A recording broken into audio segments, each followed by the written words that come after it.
$4, like 450. Is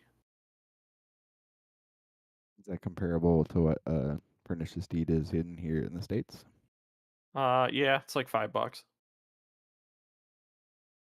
for an English copy from TCG. What else do I need? Oh, that's the problem is I can't put an order in yet because I want to wait until the Dominaria remastered stuff or the Ravnica remastered comes out, and then I'll be good. Yep, Shocklands, Pithing Needle, the Thespian stages. Yeah, that's fine. Thespian stages. Tony, do you have the file for the? Well, I can't play the music because it won't. You won't hear it. Okay, we don't need to. All right, Tony, what do you want to say to the goons live since we're here right now? Okay, bye. What's up? How do we get Ollie in here? He'll come in. He has Is it? access to the podcast room.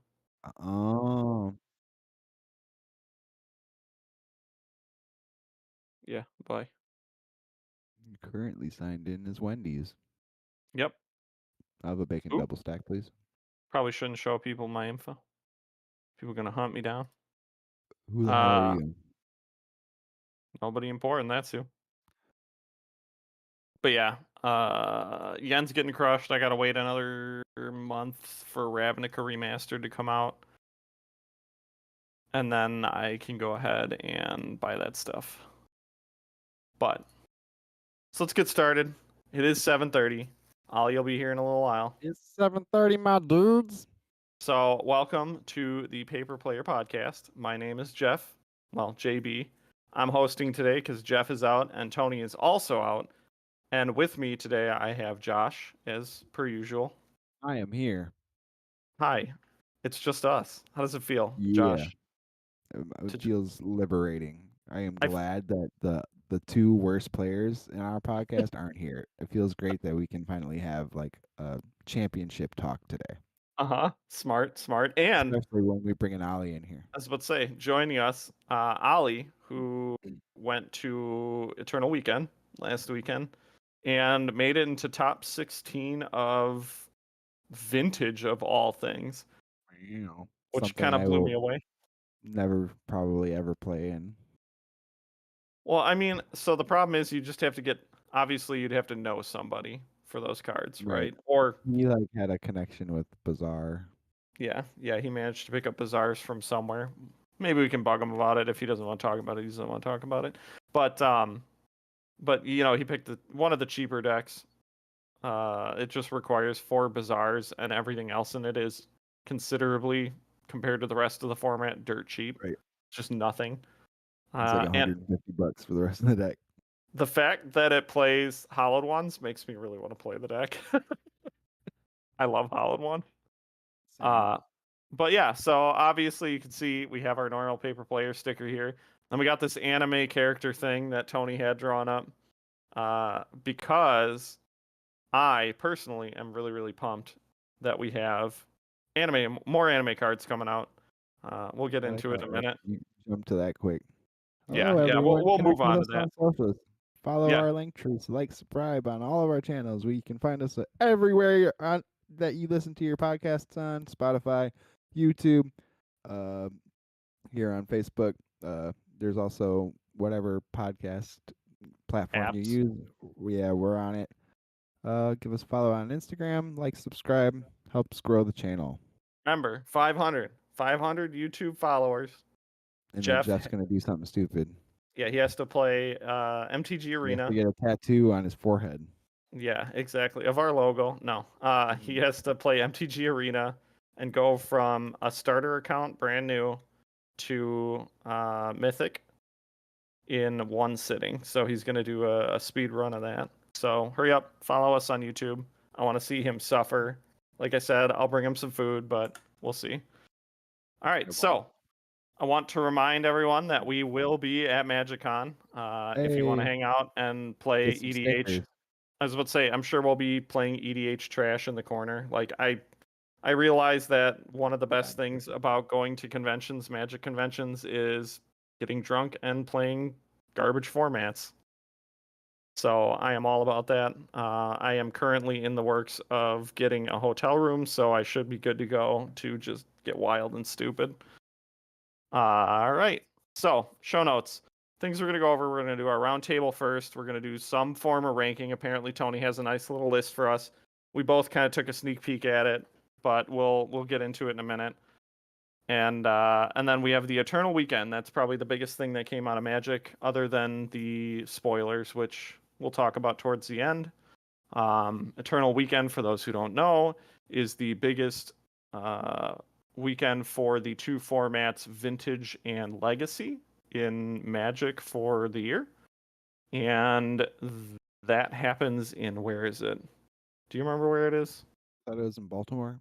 Yeah, Baltimore. Sounds right. But I think they had almost 1,000 people for their Legacy tournament. I don't know what the turnout was for the Vintage. I want to say it was at least, I don't know, 500. 500, we'll pretend. And then we'll have Ollie in here in a little while to talk to us about how he did in his little stint of Vintage.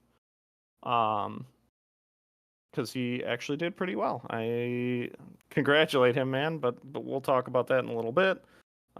We have a couple other things in our little list about the Legacy as well.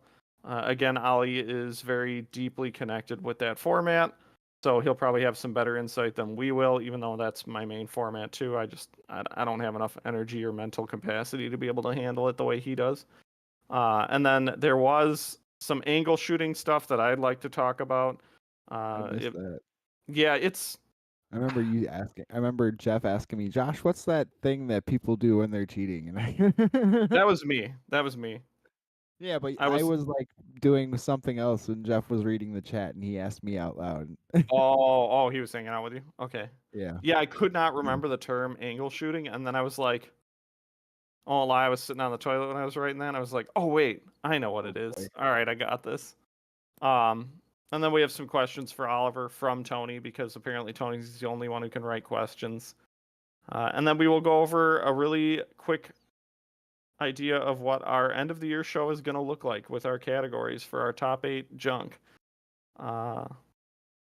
So we're going to talk about ranking of the formats. Hang on, Magic Roundtable. Oh yeah. Back up. Dang. Did you play any Magic, Josh? I played a lot of Magic. Did you?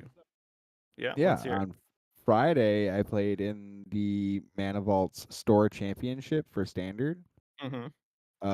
Which I like.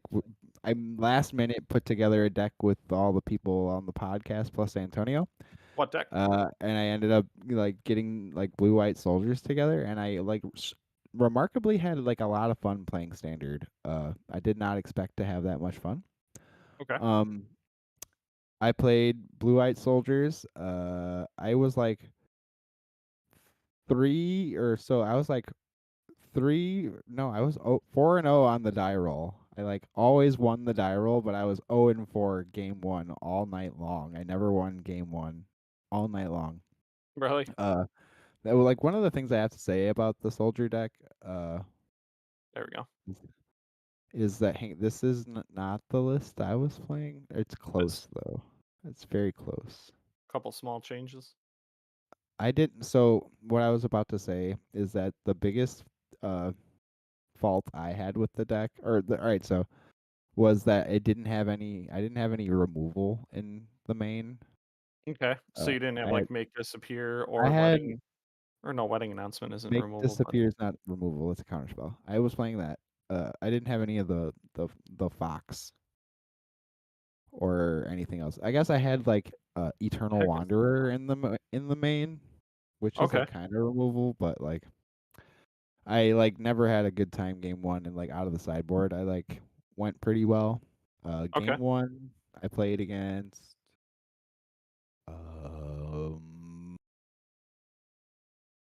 it was like some green deck. I don't remember. I felt like Okay. I felt like the guy had like he didn't have very much experience or whatever. I feel like his deck was like just put together or whatever. I feel actually most of the people had just put together because who honestly plays Paper Standard in 2023? But Yeah, I mean, that's the interesting part is like I obviously I'll let you continue your story in a second, but like I have been doing a lot of standard on Arena after you guys have been talking about it. But you can continue talking about your run at the store I don't remember. championship. I don't exactly remember what I played game one, but I did end up beating the guy Okay. in 3 games. Never won game one. Round two, I played against a mono white deck, Hmm. which was playing there. There's like a white Phyrexian Obliterator. Yeah. And Is that that wait card, what? like, there is. It's like Phyrexian Vindicator or something like that. Nothing in here. Uh, I played when he played that card, I was like, oh god, how do I beat this or whatever. Um, Right there. Yep. yeah, that card. Zoom in there. 5/5 flying. What, what's it? Yeah, 5/5 flying. What does it do? Prevent the damage, and then it retargets the damage or whatever. It's Yeah. like a mirror force. Yeah, which was pretty But good. yeah, that card kind of was a wall against me. Let's But say yeah, you can't swing in because you just lose all your dudes. right. But games 2 and 3, I like got there like with the wedding announcements. I didn't realize like you read wedding announcement and you don't think it's that good, and then you play Dude, wedding announcement and you're like, wow, this card's amazing. I Instead of was playing. I'm playing 5 color in Arena, and like every time someone plays a wedding announcement, I'm like, oh my god, this pressure is so much. I can't. right, it's a good card. So I ended up getting there with the wedding announcements, and then Hmm. round 3, I play against uh the mirror, which was Okay. Constantine. His Ah. was a little different. Like he was playing blue white as well, but he was playing a different build. Most notably, he had like another disturb guy, like a blue white disturb guy, Okay. and he had like the Schooner with from Ixalan or whatever the vehicle that you can crew and your thing explores. Oh Uh, yeah. Okay. and like we also went to 3 games, and like game 3 he drew more wedding announcements than I did, and that kind of just put the game out of the way for me. It that the in That the card is mirror so good. the mirror comes down to who draws more wedding announcements. Yeah, that's funny. Not that like he wasn't a good player either. Like he definitely like uh played the Yeah, deck well. It was a good. you that It was a like Constantine, very you yeah. suck. It was a good yeah. You do. It was a good matchup. And then round 4, I played against Jeff's deck. Or so Jeff borrowed mono blue to somebody, and I had to play against that in round 4. Okay. And again, like in game 1, he played this like card that says draw a card for each island you control, and then Yep. discard 2 cards. So it was like That card's draw real 7, good. discard 2. I was like, dude, what is this? I had never seen that card before. Yeah, that card But is dumb. and then I brought in more counter spells, and then just played it safe or whatever. Didn't walk Hmm. into anything, and I ended up beating him. Yeah, because But obviously it's kind of like the old mono blue deck where you're like mono blue tempo, so you're just playing 1 or 2 guys early and then protecting them with a bunch of spells yeah, to try it's and make like sure that you can like eke out the don't value and kill them don't slowly. get sunfalled or whatever. Yeah. That was I lost to that in round 2 against the mono white deck. I got sunfalled. Hmm. But overall, I went 3-1. I only lost to Constantine, who took first place. I took second place in the Star Championship, Dang. and I don't feel bad about it. And then I took Yeah. all my winnings, which was like $56 in winnings, and spent it all on uh, what's that March of the Machine packs, so I could try to get the Flipatali, which was the Oh card I was no. missing. One of the cards I was missing for my Why EDH don't you deck. just buy the Flipatali? Because there is not a single store in the city that has a Flipatali. Nowhere. I've tried. I tried every store like Oh man. last week. Because Saturday I was getting together with Jeff, Antonio, and 2 other guys for EDH night. And I wanted to have my dinosaur deck, the way it was. And like Antonio gave me a foil Atali like a while back in Vegas or whatever, or before Hmm. Vegas even. He like gave me a foil Atali. And he like just gave it to me, and I ended up trading it into like an ancient tomb because I couldn't say no to trading a standard card into an ancient tomb, Mhm. and like just completely bit me in the ass that I couldn't get another one. That's funny. But so we play EDH when we like the idea was that we would all play like the precons from Ixalan, and then we all Yep. buffed them up for a little bit. So I played dinosaurs, and then in that game, whatever with the precon game, I like started off with like I went land, soul ring, arcane signet, go or whatever, and that Oh, so you immediately cheated. made me arch enemy, and like I proceeded to get sent back to the Stone Ages like 3 or 4 times that game. Did not win that one, but we played another game after that where I was like, you know what, I'm just gonna play dinosaurs again because I want to see the deck do its thing. Mhm. And after 3 hours, I did end up winning that game with dinosaurs, and I feel great. The Dino 3 DNA hours. card, yeah, a 3 hour EDH game. Well, we're Long. also playing 5 player, so it takes forever. Okay. But there's a in the Jurassic Park cards, there's a Dino DNA card, Yep. which is kind of like a Isochron scepter for like weird colossal dreadmaws. Uh, and that's ended what I ended up winning with because like it lets you exile a card out of your graveyard, and then 6 mana you can make a token copy of it. Then I had the That's Wandering not Throne Isochron out. Step. They have that. What is that? Ala, you're in here. What is that card? It's like an imprint. Whenever a creature dies, you can put it on the Oh, thing, and then you make a copy. I don't know. It's a Mimic 3 mana Bat. artifact, No, like a 2 mana activate ability. I don't Yeah. know. it's a Mimic Bat. Mimic Yeah, Bat. There you mimic go. that. Yep. You got it. This is better than Mimic Bat because it's like a mana sink. Okay. Uh, And then I had Wandering Throne out, which doubles all your dinosaur triggers. So I exiled there's a Swooping Pterodon, which is like my background art. You can't see it because Tony's not running the show. Mhm. But the Swooping Pterodon is like a threaten. So like I got 2 threatens per Swooping Pterodon, and then my Pterodons are 7/7 flying haste dinosaurs that are stealing creatures, and I ended up stealing the entire board and killing everyone with their own stuff, and it felt amazing. It was just like the Jurassic Park movie where the dinosaurs are flying in and Take picking over. people up off the earth. It felt so good. Nice. And dinosaurs are the best tribe in Ixalan, in case you Okay. guys didn't know. I won't complain about that. I don't care about Ixalan. We'd have a lot of words if it were another plane that I liked. But for me, I did a bunch of arena playing of 5-color. It's not really control. It kind of is control, but the 5-color standard deck. And I need to figure out how to sideboard with that because boy, oh boy, do I suck at sideboarding. It is, Just bring in more removal. yeah, well, yeah, it's all removal in the sideboard. Which pieces do you bring in is the question. But so I'm gonna do a little bit more practicing with that because I know a standard's coming up, and the deck isn't gonna rotate for another 8-9 months or something like that. So I have a while with it. So I figure I might as well get good with it, and it looks like the kind of deck that I want to play because it's a bunch of garbage of life gain and board wipes until you just slam giant 7-mana stuff repeatedly, which is great. I think I'm gonna go play standard this FNM. Yeah. Just 'cause, like I have nothing else going on, and then I really had fun playing standard. So Well, might as welcome, well. Ollie. You kind of came in while we were in the middle of our little round table.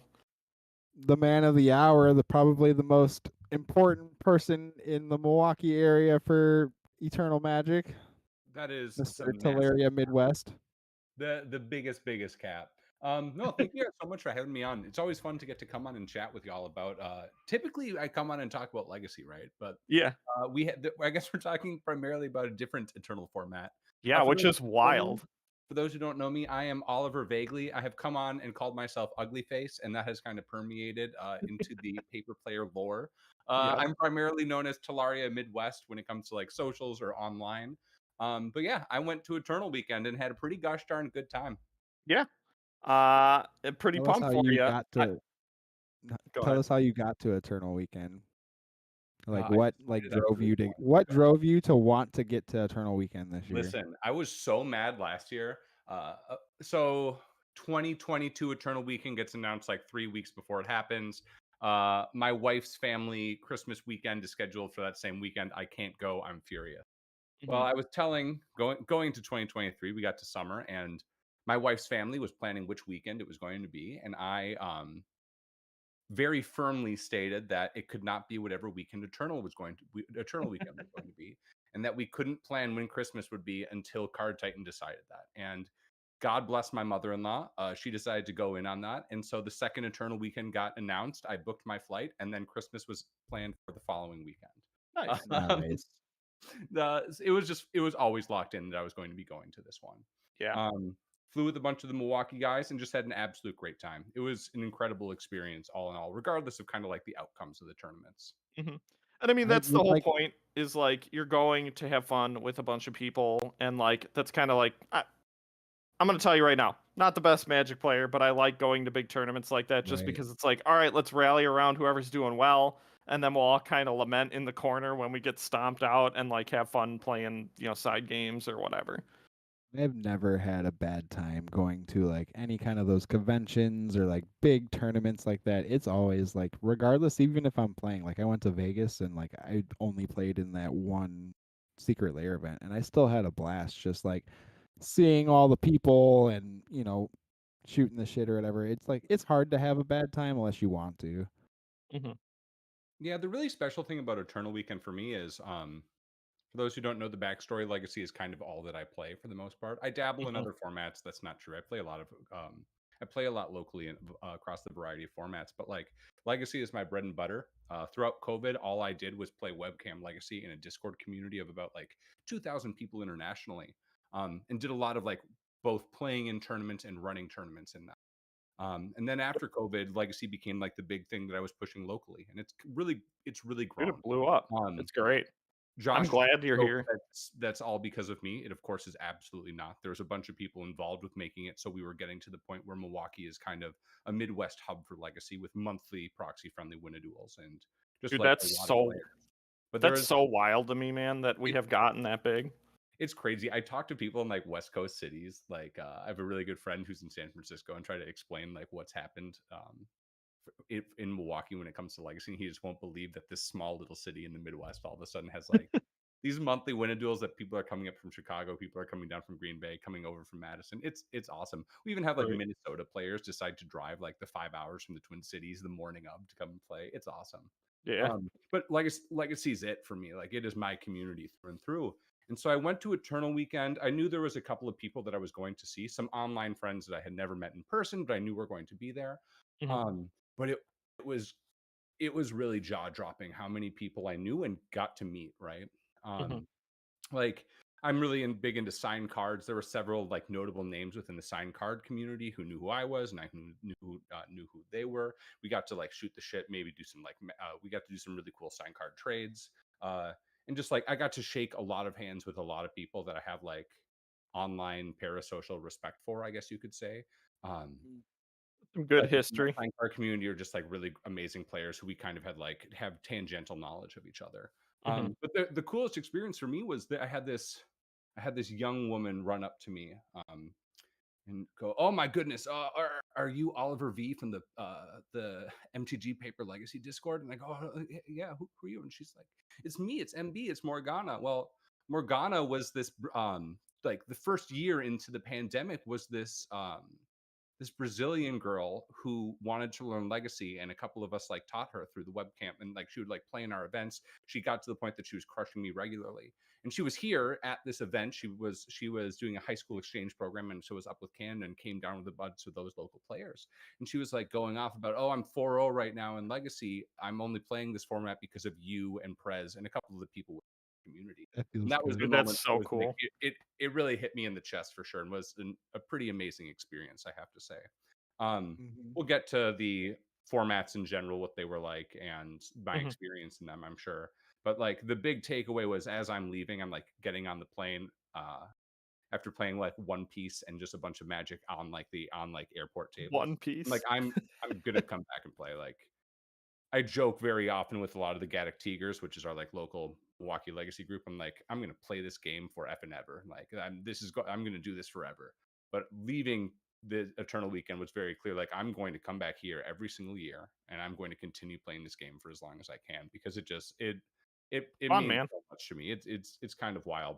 Dude, connecting with people is so like, I mean, that's what drives me to go. It's not FNM isn't because I want to go win. It's because I want to go hang out with the goons. I want to go Right. hang out with the guys or the people, and just like chit chat, Right.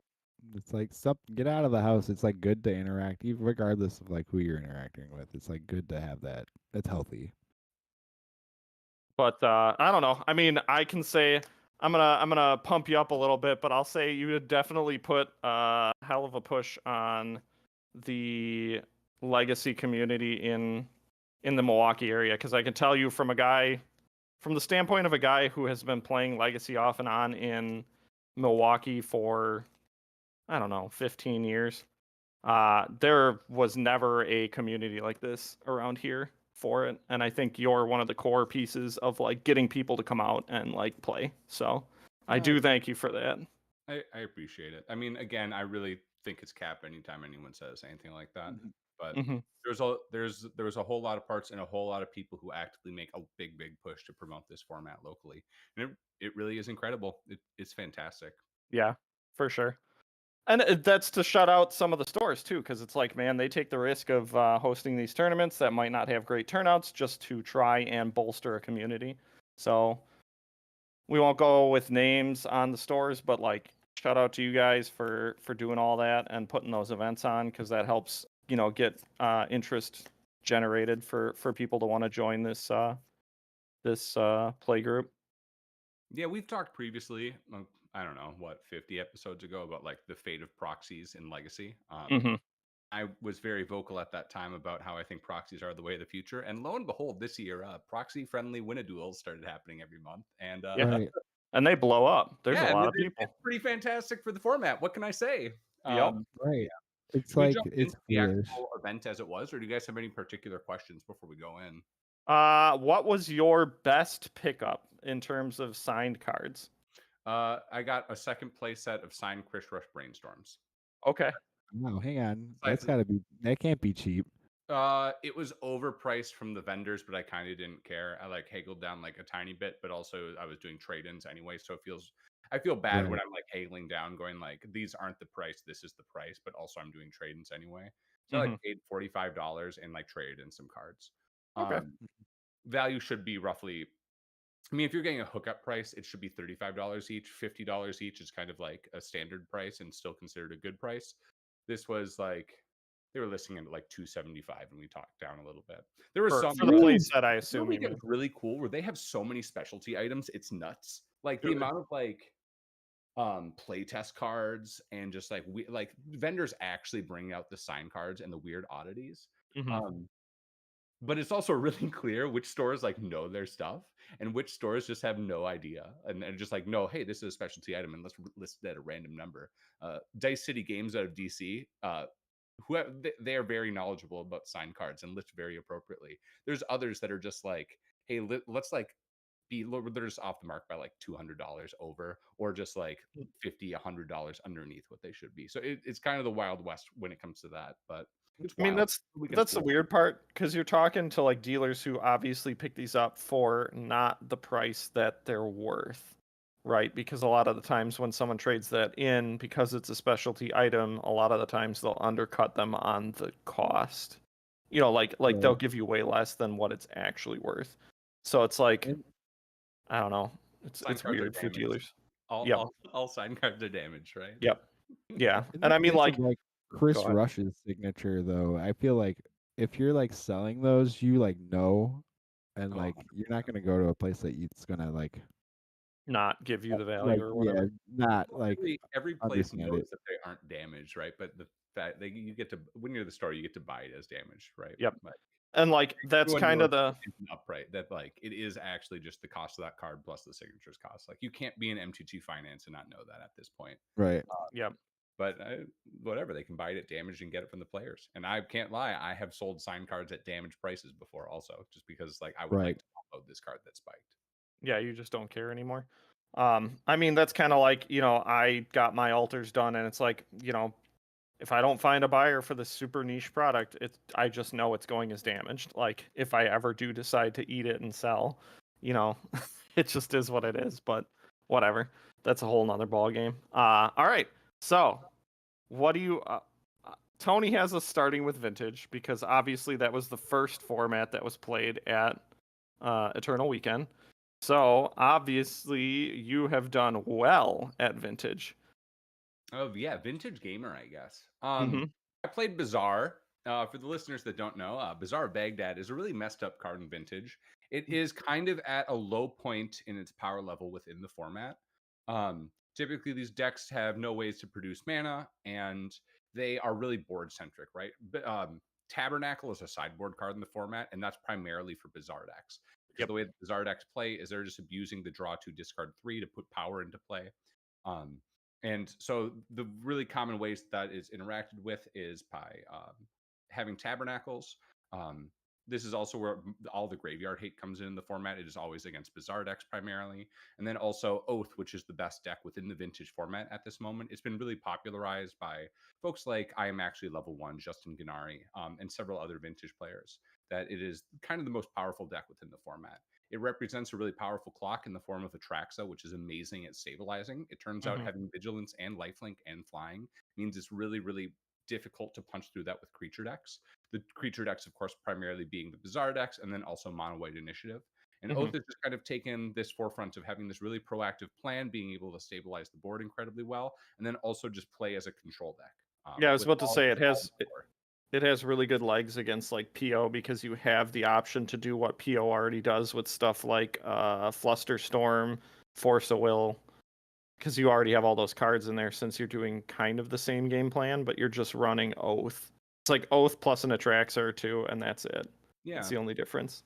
Leading up to all the vintage Eternal Weekends, of course, NA Eternal Weekend was the third of all of them for the 2023 season, starting with Europe, then the Asia Pacific Eternal Weekend happened, and then finally ending with NA. When you look at like the online vintage metagame, Bazaar has been at an all-time low. Again, it is just really, really punished. You have really bad matchups in the form of Oath and also in the form of Mono White Initiative. And the decks that you traditionally prey on, which is combo decks, like think Beseech the Mirror style decks where you're like winning with tendrils. Those decks have also been kind of at an all-time low. So you don't have the decks that you primarily prey upon, and then you're also getting beaten down. The interesting thing, of course, about paper vintage when it is not proxy friendly is that there's a huge demand or supply issue. And as a result, I went into this event going, I'm going to play Bazaar because that's all that I can borrow, and I expect that there's going to be a lot of other people. Props to Soli, who is a notable vintage player in Madison in the and just like the southeastern area in general, who was my hookup for getting me Bazaars from another player.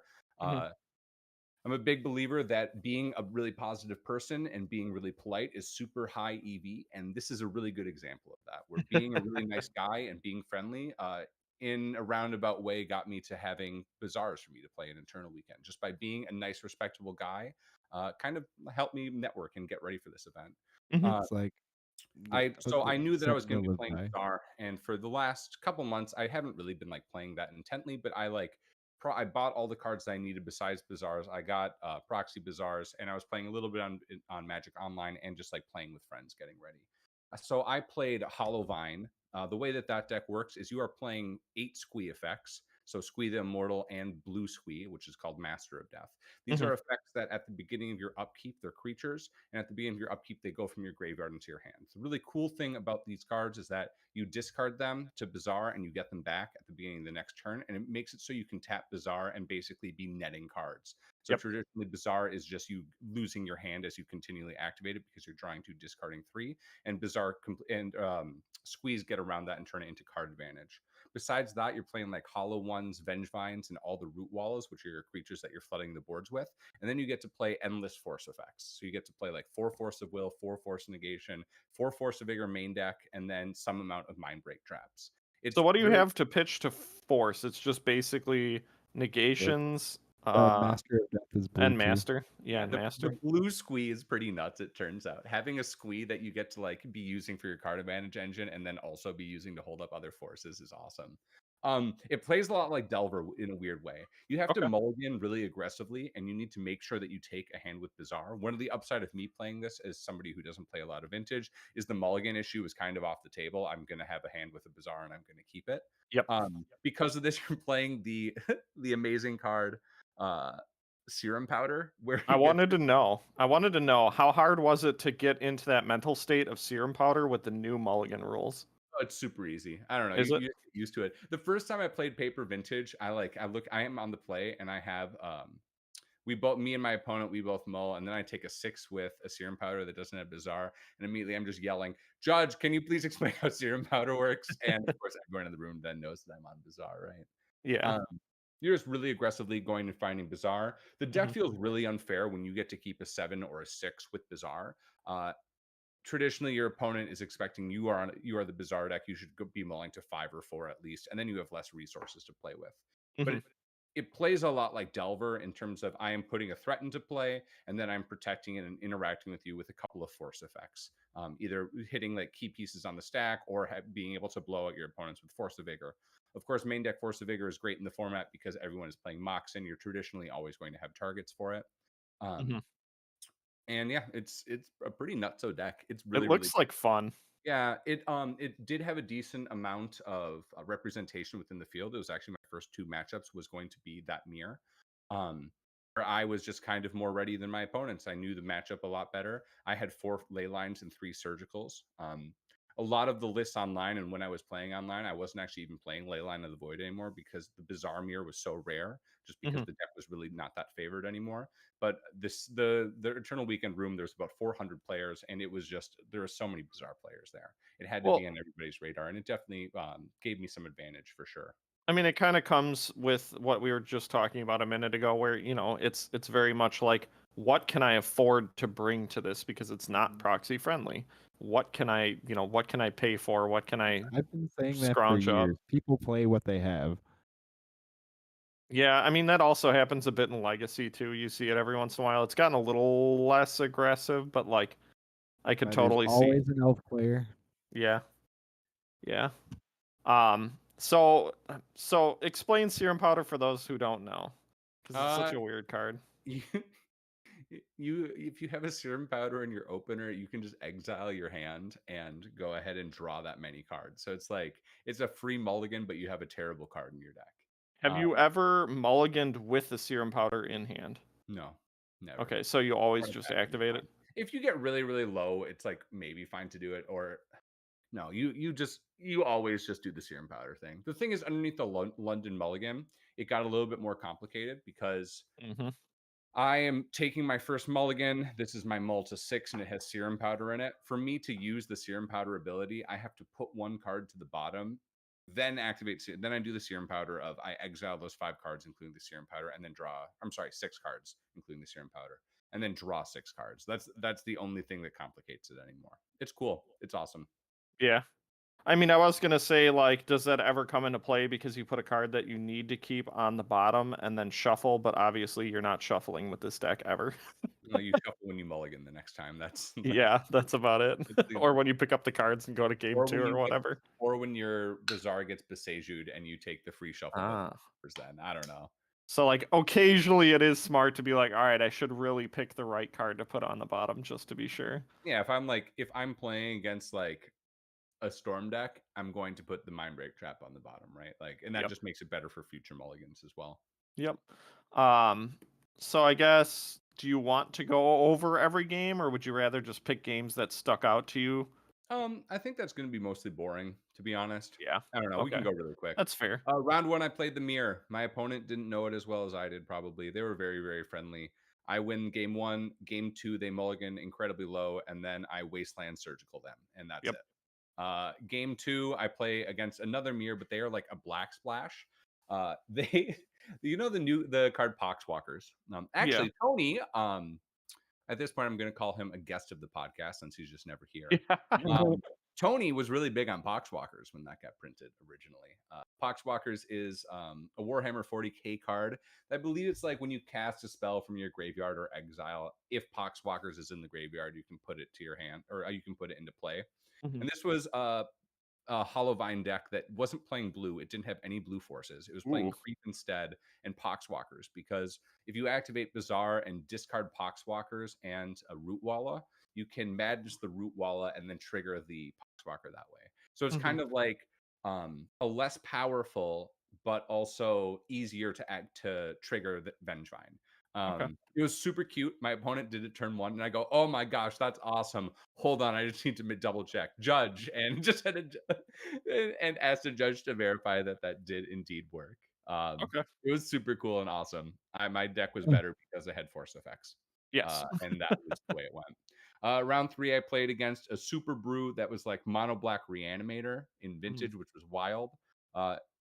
Noxious Revival being in your main deck is cool when you get to interact with opposing graveyard decks, especially Reanimator, which is of course not a deck in the format this person was just playing. Yeah, because it's target card in a graveyard. Yeah, you Out can of its knock owner's survival library. cards are trying to reanimate. It's really cool. That's funny. And that was kind of the match. It was over after that.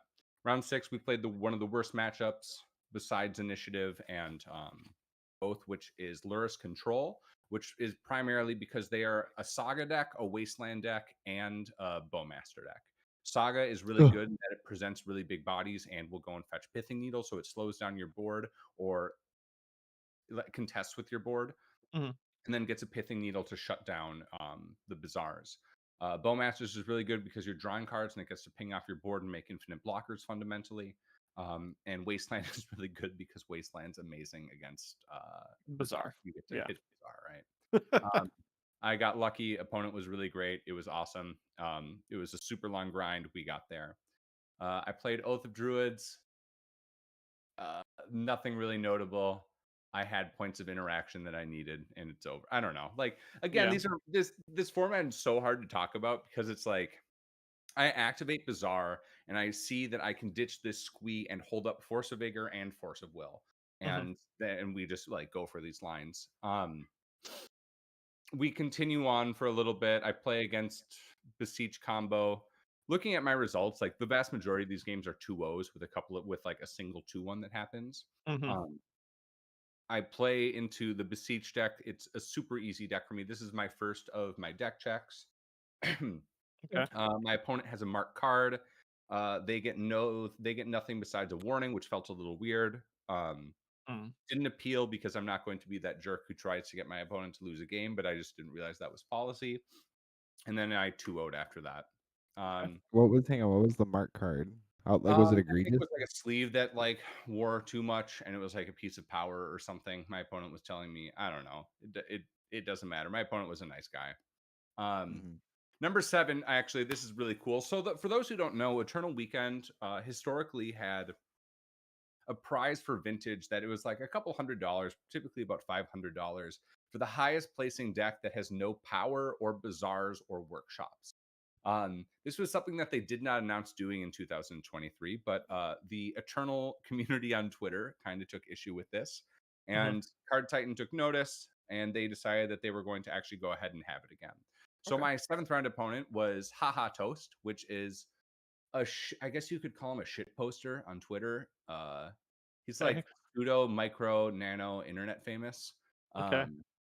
Part of like the Death and Taxes cabal with XJ Cloud and Alkalith. And he was playing mono red no power, which is a deck that XJ Cloud had built and was hyping up before the event as the deck that people should play if they were trying to do the powerless prize. In game 1, he's on the play. He goes Chrome Mox. I go, hold on. A force negation it, and the deck falls apart. And after the game, he goes, "You are the first person who countered a Chrome Mox. It was very good." And I'm like, yes, it was. That's so funny. Well, I mean, okay, so obviously you're connected on Twitter with Magic in general. Did you have an idea of what he was doing when he played a Chrome Mox against you? It's interesting at an event like this. At a certain point, you get to see what everyone else is at the upper tables. I was very aware that he was on mono red. Okay, so you were like, I know knew this is exactly what deck important. he was on. It's interesting because like Chrome Mox in Vintage is a Stompy card. It is not a Storm card like it is in Legacy. Typically, the Chrome Mox deck is going to be mono white initiative. which if I'm in that exact same situation, if I only have Force Negation as my point of interaction and my opponent goes Chrome Mox, even if I think it's Mono Way Initiative, I'm very likely to Force Negation the Chrome Mox at that point. Okay. Because I'm probably not going to have a target that stops their mana. Against all the Stompy decks honestly, in both formats, Vintage and Legacy, one of the best things that you can do is attack their mana. Like, if you're playing Red White Initiative against Red White Initiative in Legacy, attacking their Chrome Moxes and their mana sources is a really powerful game plan for you. And it's the exact same thing in Vintage, where that Chrome Mox is a white source, and you win a non-zero number of games by just going ahead and attacking their early mana. It slows them down and then potentially also just locks them off. Yeah, because they suddenly can't get their planes or whatever that they need that they get off of the first trigger of what's it called? They're just sitting there with like Ancient Tombs in hand and no white source or whatever. Yeah. Yeah. We then get to a really interesting point. At that point, You're on your winning in. I'm at 7-0. Historically, for every Vintage Champs, 7-0 with 2 rounds left locks you to double draw. The issue was there were an insane amount of players for this event.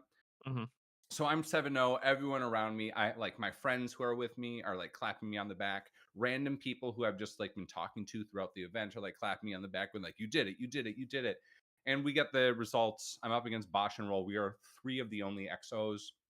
And there is just enough X1. There's just enough players in the event and just enough X1s that it is looking like what is it? Someone might get booted if you double draw. It's looking like you need a 24-point minimum to actually make top 8.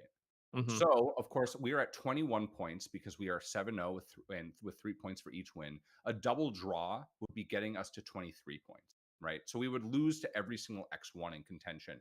And it is looking like that it is very likely that you are going to need 24 points. So the issue is if we draw and then we get to the final round and it comes out exactly the way that it's highly likely to, that you need 24 points to actually make it into top 8. We're both in the winning in situation immediately. So Koval and I decide to play. It's on camera. The games look super scuffed, I'm told. I've played against Brian Koval before. We played in the semis at a Buffalo Chicken Dip Legacy event where I beat him on Doomsday. And so we recognize each other. We're talking. We're having a good time. It's very friendly. I win game 1. Game 2, and it's kind of a blowout. He molds to 4. He keeps a hand with Strip Mine. I have both a second Bazaar and a Noxious Revival in hand. So I just like, your single Strip Mine doesn't do enough to shut me down. And I just continue going forward and beat down with a bunch of Root Wallas. That's the game. It's over. Game 2, we get into this weird situation. His Mana Crypt is hitting himself down. My Bazaar gets stripped. We're sitting there looking at each other. He has an Oath in play. He has an Oko that he draws. The Oko can only start gaining life and not pressuring me because like he can't animate his Oko and attack me because of the Oath that I will then get Oath triggers from. Yep. And we get to a situation. I draw Bazaar. I make a plan I'm going to put 2 Root Wallows and like double Vengevine, or I think single Vengevine attack down. He gets an Oath trigger, but I have a Karakas and a Force backup. Way it plays out is his Atraxa enters. We see a bunch of cards. The only thing that matters is there's no Force of Will, and there's a Demonic Tutor with him having a bunch of mana. Demonic Tutor represents either getting Tabernacle to wipe my board, or represents Time Walk, which would mean attacking with an Atraxa and getting another Oath trigger, which would then get him at enough life where I'm no longer able to aggro him down. Basically, at this point, I see this pile, and it's like, I need to Force of Negation this Demonic Tutor because Tabernacle wipes my board. So I can't wait for 2 to resolve and just get the blowout on Time Walk guaranteed. And then as long as it's 1 card in hand, I believe, that is unknown at that time. As long as it isn't Force of Will, the game's over. I have Karakas in hand, so I would just go Karakas, bounce, and attack for lethal at that point. Unfortunately, the last card is Force. It looks like it's like I'm just super, super dead to rights, but it's super close. Koval makes a joke of Twitch chat isn't going to realize how close that game was, which is actually very funny. And then game 3, I just get super bodied. It's just over. It didn't actually matter. I technically make a bad micro decision on which line I should be going towards and get punished, where I like Noxious Revival a Wasteland and am going Hellbent playing the Wasteland to play around Tabernacle. where I had Force of Vigor on top, which would be able to help me hit 2 of his mana sources. It Mhm. didn't matter because I had nothing coming and he was just going to be casting the same spells in 2 turns anyway.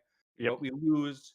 And then I am still at a winning in, and we lose that one as well to isn't it something hockey. His melee name was not correct. He was a notable player from the Romancing the Stones vintage scene down in Austin, Texas.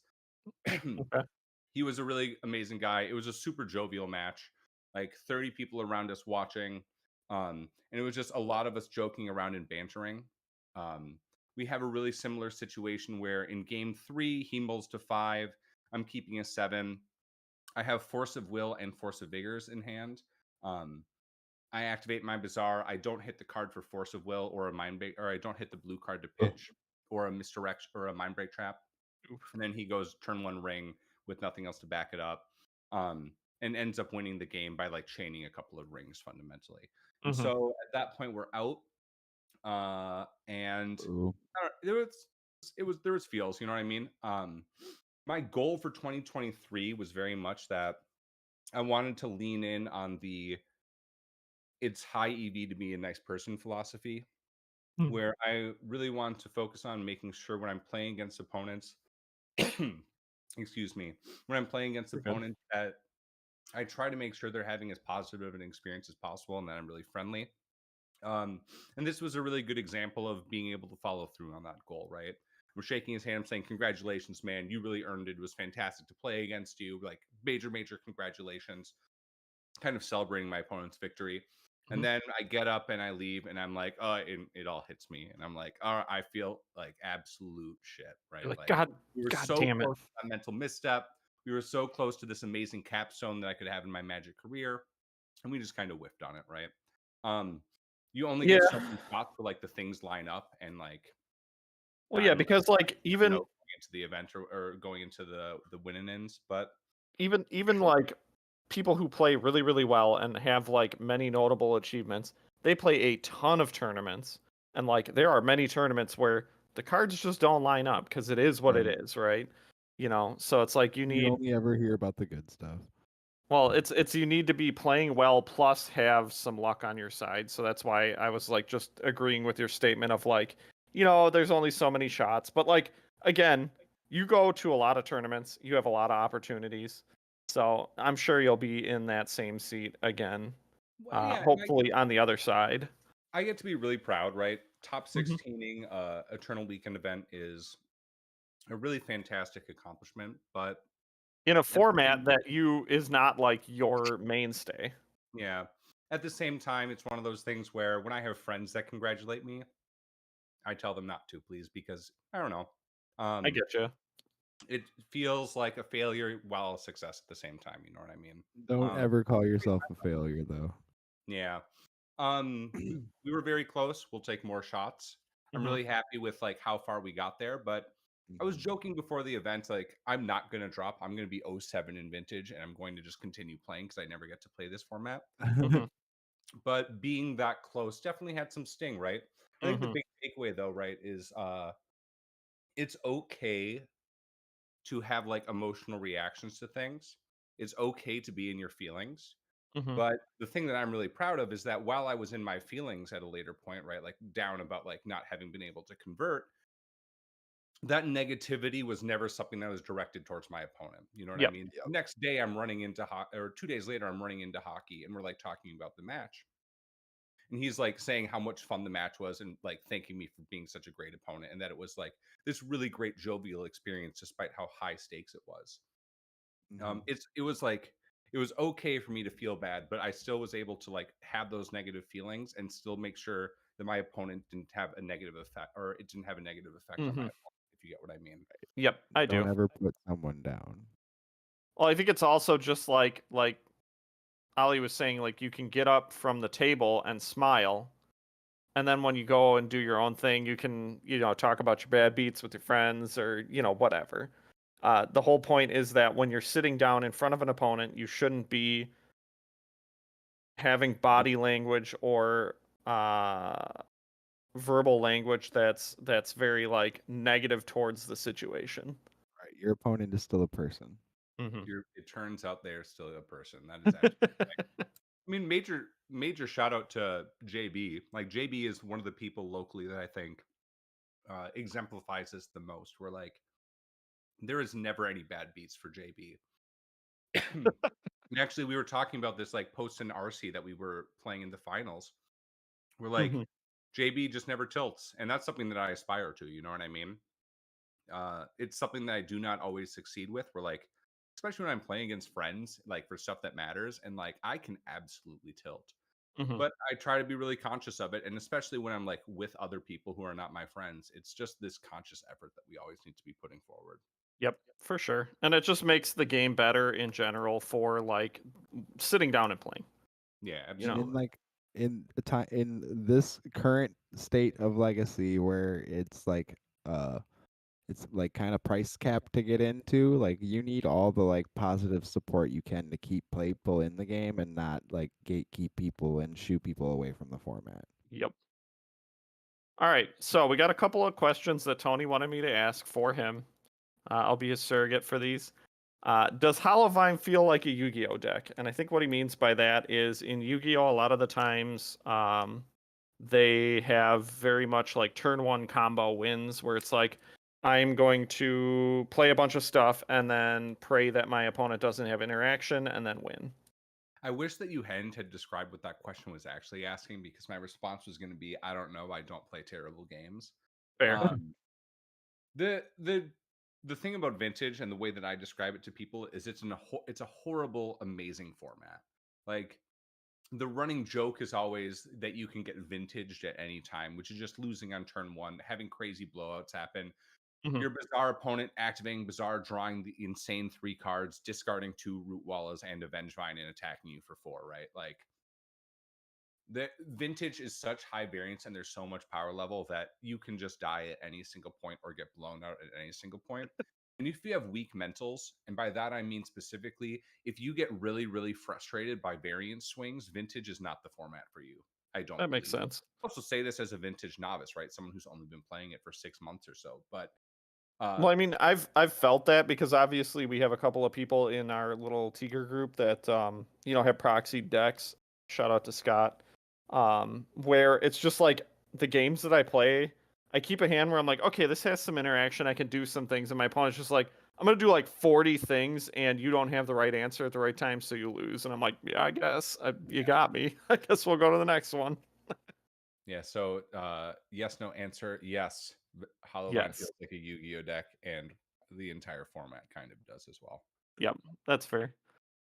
What hands are keeps versus not keeps? We kind of went over this. You were talking about if it doesn't have a bazaar in it, it's gone.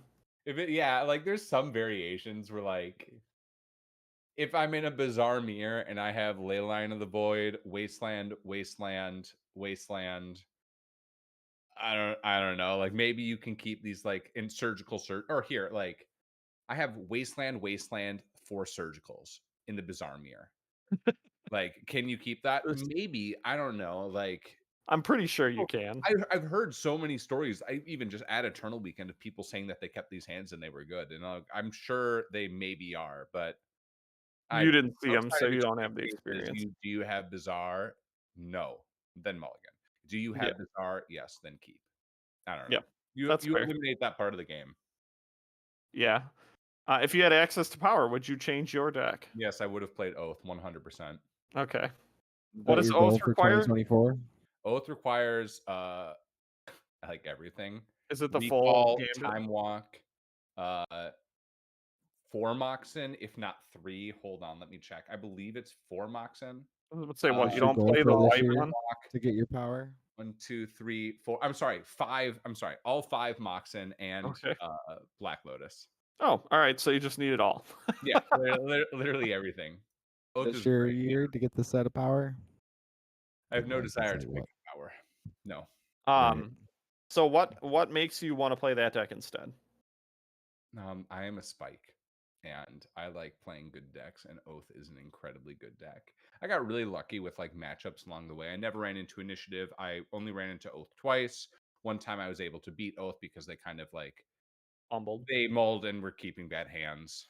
Hmm. Um, Oath is just insanely powerful, and I'm also a degenerate combo player that likes A plus B combos, right? Like I'm a Doomsday player at heart. Doomsday is a little bit too hard in the format that I never play, but like I hit Oath, I go into an Atraxa, I get to beat you down and have like these backups with Tinker. Oath is just insanely powerful, and you can approach the game from so many different ways. Okay, that's cool. Let's see what else we got. Does paradoxical outcome need to be restricted? I don't know. Ask someone smarter. Yeah, I was about to say I don't think so, but whatever. I mean, obviously, like you're saying, Oath is one of the biggest dominators of the format right now, and that's not doesn't play paradoxical. So To kind of for the listener or the viewer or however you engage with the paper player lore, the people, the deck that won was paradoxical outcome shops, Yep. PO shops. There was, I want to say, Yeah, 3 Mishra's PO Workshop shops in won. the top 8. I think if you're saying that deck is an issue, I actually think like the card that is a better card for you to be dealing with is the One Ring, and potentially the One Ring is the thing that should be restricted rather than PO. do you think it's One Ring, or would you rather have Jewel limited? One Ring? Okay, Jewel, just because of the Jewel. It's Coveted Jewel, which is in that deck. It's a 6 mana. Draw 3. It's a 6 mana artifact that draws 3 and taps for 3. So the way you combo is you play Jewel, you draw 3, you tap it, you play Phyrexian Metamorph, copy it, draw 3. It is just a combo piece, and is the part that makes you able to play. It is the reason that you're playing Mishra's Workshop in that deck. Was Tom whatever is hockey, right? Hockey. Something hockey. Okay. In Melee, it was Tom Basketball. I went through an entire match Dude. for 40 minutes calling him Tom, and he didn't until the very end. Sort of like shaking hands. He's like, "My real name is John Hockey" or something like Okay, that. I was watching the vintage finals because he was in it, and I was like, "Did he win?" I can't remember. He lost in semis, I believe. Oh, I thought it was finals, but or no, yeah. Oh, I'm sorry. In the finals, it was him and the winner, Anthony Valentine, in a mirror. Ah, that's it. Yep. Okay. Dude looked incredibly familiar. Dude thought I looked incredibly familiar. We could not figure out how we knew each other. But whatever. It doesn't matter. Now I know him from this as the person who beat me out. So not PO, but Ring, because Ring gives you non-target ability until your next turn. To describe like my game 3 that I lost, like him going turn 1 Ring, I then am not attacking with my hollow one that I just put in play that turn. So it's like time walking me damage wise. And then you get to chain 1 rings to continually stop your opponent from being able to attack it. And you're drawing 3 cards. And also is drawing you cards in low resource situations, right? Where like 3 cards is a lot of cards. And I'm spending 3 turns drawing 6 cards off the One Ring, whereas PO is like a high volume draw card, right? Where like you need so many pieces already for it to go off and do things, where the One Ring instead is getting you from low resource situations. Totally understand that. So that's the other question I have personally is I have watched a little bit of vintage play. Obviously, people just scoop up when people start comboing, right? What the heck does that Shops deck win with? Time walk. Into what? Beating in with constructs. Oh, is that what it constructs? Okay. All right. That makes sense. So you just keep taking infinite turns until you have enough constructs to womp them. I'm pulling up the deck list right now real quick. It probably is just Urza Sagas. Yeah, it traditionally is just like an insane, I'm going to put a ton of bodies in play. And you also have Key Vault. So Key Vault, of course, is your time walking, but you get to do it multiple times. Like when you have Voltaic Key and time walk, you get to time vault infinite turns again and again and again. And at that point, it is traditionally Urza Saga beats that are the things that is getting there. There's other weird lines that you can do. So I was about to say, if there's a world where I have a surgical extraction that can hit the Urza Saga, is it just like over? Can they just not win? And are there worm coils in their deck from their post boarding? Like there's enough weird things. Okay. I didn't look at the lists closely, but I was just curious. Yeah, or like they Phyrexian Metamorph your creatures if you have anything in play, or they like Karn Mycosynth Lattice and like I don't know. Oh, I'm sorry. Make the Mycosynth Lattice into a guy. Karn into Argenta Masticore. I don't know. Here's the Okay, thing. so you do have other Your options. deck I was doesn't just need a win wondering. condition. Your deck doesn't need a win condition. It Yeah. will win somehow. Well, because Karn can turn an artifact into a creature. Yeah, beat in with your Trinisphere as a Yeah. 3/3. I don't know. Or you just turn your Mycosynth Lattice into a 6/6 and Infinite kill him. turns mean you can do whatever, right? It's the Yeah. same thing as like an EDH. You won. You Yeah. won. Like we You- don't need you to get figure it. out how you did it. Yep. All right, last question. What do you think about Bosch and Roll not handshaking in top 8? I don't know. I don't care. Yeah, that's fair.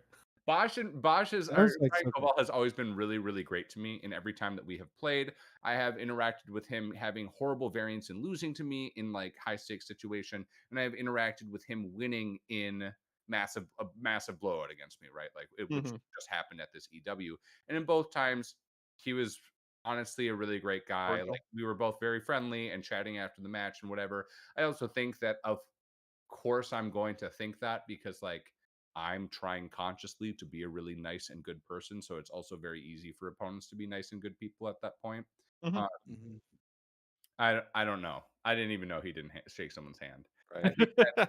Tony's Like making I said, mentals making are news really, out of really nothing. hard, and we all get salty. We all tilt, and we also don't know the context of the matchup and like things, whatever happened Yeah. between the two people there.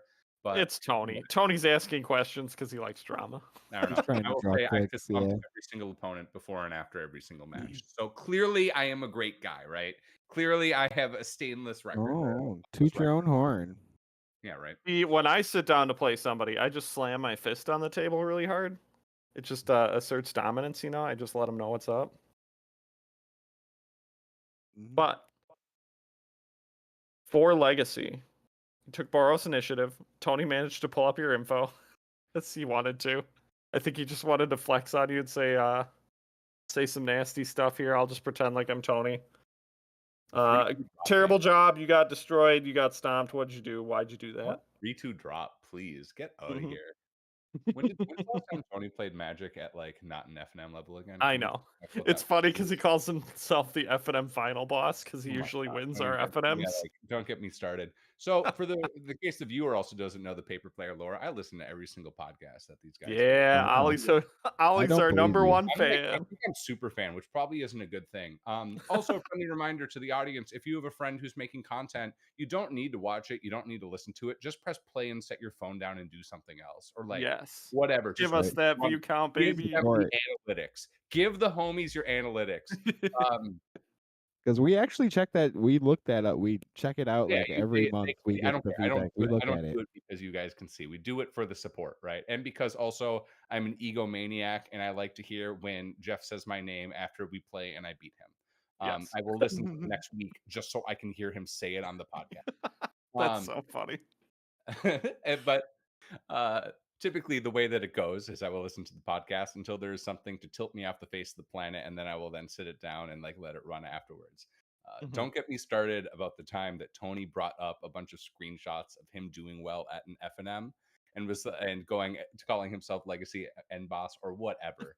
I don't even remember. All I That's know so is funny. I set the None of phone us down were there. incredibly quickly for that episode. Just really, really fast. Yep.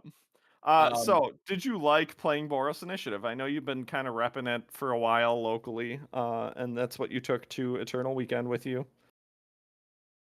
I don't know. It was fine. It was whatever. Also, this list is super wrong. I Is think it? I had a deck reg error. Thank goodness. Oh, no. I didn't look at it. I now see that there's I was so Null before the Rod event, main. 5 minutes beforehand. I was trying to take out a Null Rod and put in another Magus of the Moon. I thought that it didn't go through and I couldn't get it to load again. And I'm like, all right, we'll just go back to whatever it was. It looks like I accidentally put a Null Rod in main. So if you are a person at Card Titan, maybe you need to ban me forever because I played with an incorrect deck list. Whatever, it didn't It's matter. fine. The 61 card main with a Null Rod in there. Oh, that is such a bad look. Oh my goodness. I didn't even realize that. No, let's talk about that. Let's talk about how the second I got a judge call, I would have immediately lost a game. Dude, I was about to say, don't worry. If it makes you feel any better, my first big tournament that I ever went to, I wrote, I think it was the wrong Jace, and he deck checked me like immediately. and I got, a game loss or something right away against like Mono Red Burn, and it's like, oh well, looks like I'm losing this. God, what a I rookie wrote mistake. I will say arena I was twice very on my sideboard, and it took up 2 slots or whatever, but I forgot a card out of my sideboard list, and I got a game loss and had to go buy another arena. I will say I was very hungover leading into this because Yeah. we had a good time the night before to deal with the sorrows of missing. Yes. So I was going Mhm. into this event going, I am literally dead on the inside. Time to end this. Illegal deck list. I always Um, do best when I'm if in I that beat mood. you, I'm really, really sorry. Wonder Pro, if you hear this, guy who I beat in the 4th round and probably one of the best vintage player or the best Doomsday players in NA, I am really sorry. I had an illegal deck list. I'm sorry for Yeah. being a villain. I didn't realize that until now. A villain. Yeah, that actually feels so much worse than like any other results. Whatever. Holy shit. uh, uh, the guy who plays way too much Legacy went 3-2 with an illegal deck list. No, so I was joking that I was playing the same deck in either Can't make format this shit up, because, like, people. very often when you're playing Bazaar, you're like, I'm running hot, I'm running hot, I'm running hot, I'm running hot, and then you get a game where you mull the 3 in 2 games in a row and you lose the match. And Mhm. Boros Initiative is basically the exact same. Where like you have to mull away these like do nothing 7s and 6s, and the way that happens is if you go down to 5 or 4 and your hand is still not doing something proactive fast or like have enough like good cards in it, and you just like are sitting looking at some 5 that really are just going to be having like a touch the spirit realm and like a Chrome Mox Lotus Petal and Simian Spirit Guide and not really doing Dirtling. anything, you lose. Yep. And both the games I lost, that's what happened. That's Okay. all. That's all I have to say. When I kept good hands, we did good things. When I mulled to bad 5s, we lost. And the second I hit 3-2, I was out of top 8 contention. I could still play for prizes, but I wanted to go mess around and hang out with people. Right. Yeah, which is smart. I'm over it. Initiative did Get me out of really, this really game. well in prep. It won me a bunch of money for our local invitational. And so that was what I wanted to play.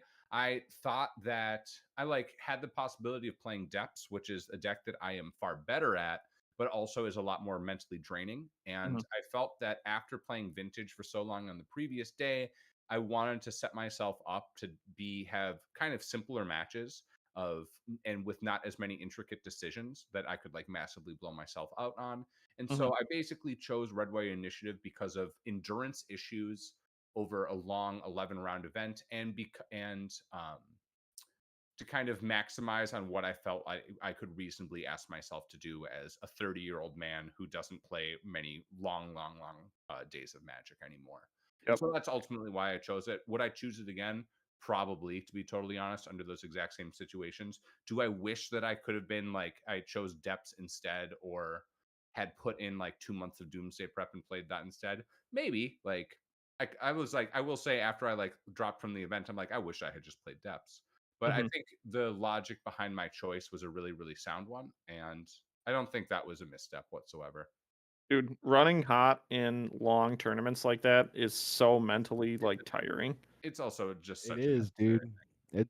It's like you're not really playing against like opponents. It's the attrition. It's really you that you have to battle because that's what's really gonna get you in the long run. All right. Yeah. I think that it's a really underrated thing that once you get a really good friend of mine, Malfi, who's a Long Island grinder. He's an older guy, older than me, but Mhm. he was saying like I really believe in myself once I get to the 6th, 7th, 8th round because that's when my opponents start to get a lot weaker and I start to get a lot better. And Mm. his philosophy is that as long as he can lose less percent as he gets tired than his opponents do, he's going to ultimately be favored. And I have a lot of respect for that view. Yeah, that makes sense. Um, okay, so we have our top 8 for Legacy. Pretty all over the board. I like it. It's pretty great. I mean, obviously we have like 2 Delvers, 2 Painters. But then we have like Cradle Control, 4 Color Control, Beseech the Storm, so Ant Tendrils, um, and Cradle Control, so and Cephalid. So there's like a lot of options in Legacy. I'm really pumped about Legacy having so many different decks that can do well at a big tournament like this. Because it just brings variety to games, and it's like when we go to our weekly, well, when we can make it to our weekly proxy things. It's like, what cool deck do I want to put together this week? So I'm like pumped to see top 8s like this. Yeah, the legacy format is in this amazing space right now. Everyone will always find a reason to complain. We've talked about this in previous episodes that get Yep. on that like there's just always we're Magic players, and ever since we've hit like the patch era of video games, people always think that there's something that needs to be fixed. We're at a really Mhm. really good place right now. Mhm. All the various archetypes are really represented for the most part. Whether it's like cantrip control, the tempo decks, the non-blue like Green Sun Zenith decks, the Storm decks, the City of Traders decks. There's all the archetypes are really heavily represented, and you can see that in this top 8, and honestly throughout the entire top 16. I was about to say, if you go look at the It's 16, like then you get like lands, you get show and tell is in there, I think. And there's like a couple other decks that aren't in the top 8 that are in there. It's like that goes that. back to the people play what they have. People are going to play their pet deck that they've had forever because, like, dual lands are $1,000. Yeah, I mean, It's like, I still don't want to take away from the fact that I think the format's in a really good spot right now, right, it and is. that like you can play many, many, many things. It's nice to see that people are still bringing and playing at a competitive level with the cards that they've always known. Yeah. And I mean, like, obviously you have your people who are forever players. Like, if you sit across from Brian Cook, you know what you're gonna play against. Some form of LED deck. It just is. But yeah, so I don't know. Tony has a pull up of TK Strachan. I don't know. He wants us to comment on the Triumph of St. Catherine card, which I Triumph. like. Having played that card, I thought it was mids, but Triumph is really good against creature decks. Yep. Hooray! 5/5 Right. lifelink is really really nuts. It's really good into tempo matchups. It's reasonable in against the combo matchups if you're able to set it up in a way that is better than a lot of the other traditional win conditions, right? Because like What I'll you're actually say. able to cast it proactively on like turn 2 or 3, which is Yep. an issue that you can't have with fourth. And like in those combo matchups, you're able to by hitting it early, you're able to like be clocking 15 by turn 6 in a way Mhm. that fourth Aerolingus, which is like a previous win condition, these control decks have played this past year. You got like you going and fourthing on 6 just pales in comparison to the damage that you were able to do with the Triumph. We're at And this there's weird something. state, of course, because Triumph is not on Magic Online, and so people you aren't able to play this TK list. Um, Yep. but it's fine. It's worse against swords. But the way that the up the beanstalk decks have developed, they were traditionally when they first came into the format, people were playing it in like 4-color with no black in like Yorion builds that were like really really heavy control. And the way that they've kind of developed is more into this like Sultai splash white fringe, which this deck is getting into a little bit, which Mhm. is leaning in on Murktide Regents as another way to clock your opponents, and of course on having Orcish Bowmasters. Yeah. And so it's 4-color still, but you're ditching the red ultimately. Yeah, and I feel like Orcish Bowmaster is just such a better card against other control decks. Like, obviously fourth exists, but a lot of those control decks will have force and negation, whereas they can't force and negation your Orcish Bowmaster. So you get a lot of free value out of getting like, Ponder or Brainstorm, hitting them for free. And it puts pressure on the board. So I really like it. I think Tony's version. So Tony was giving me a bunch of BS because I told him running 4 Triumph with St. Catherine is a terrible idea. He had 4 and 4, 4 Murktides, 4 Triumphs. That's just too much. That's a lot. But whatever, doesn't matter. I like this deck list a lot. I think it is interesting that you're doing. I feel like I only saw double force and negation in the deck lists that were running the the you just talked about it, the 80 card guy, Yorion. Yorion, yeah. Yorion. Yeah, I feel like I never saw 2 force and negation in the main unless it was a Yorion build. So I thought that was interesting. And the fact that he only has 1 Terminus is a little scary to me, but I guess I get it because you're already, you're getting a little heavier on the creature count with the Orcish Bowmaster and the Murktide Regent. So like you said, it's a shift away from like classic hardcore control to something that's a little more beatdown. I like the list. You're a control deck that could actually end the game, and that's the cool part about it, right? Like, you no longer are completely blanking your opponent's removal. Like, traditionally, when you were playing the control decks and you just got to blank your opponent's Swords to Plowshares, you were getting value from that. This is Mhm. eschewing that.